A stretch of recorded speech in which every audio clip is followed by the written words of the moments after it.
সূরা হজের মধ্যে আল্লাহ বলেন ওয়ামান ইউশরিক বিল্লাহি ফাকান্নামা খারা মিনাস সামা, যে ব্যক্তি আল্লাহর সাথে শিরক করলো সে যেন আসমান থেকে পড়ে গেল। যে একটা মানুষ আসমান থেকে পড়লে পরে সে মানুষটার কি অবস্থা হবে? তার মানে সে কেমন জানি হকের পথ থেকে, সঠিক পথ থেকে এমন ছিটকে পড়লো, যেমন কোন মানুষ আসমান থেকে পড়লে যেমন ছিটকে পড়ে।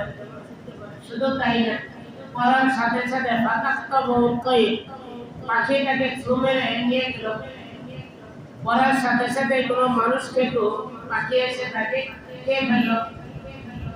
অথবা আওতা হাতে হাসি মাকাইন সাহি, অথবা বাতাসে সে প্রবল বাতাসে তাকে উড়িয়ে কোথাও কোনো স্থানে ফেলে দিল। একটা হলো পড়তে আসমান থেকে, আবার বাতাসে এনে তাকে উড়িয়ে কোথাও নিক্ষেপ করলো। ওই মানুষটা যেমন সে আল্লাহ থেকে হেদায়েতের পথ থেকে এমনই দূরে সরে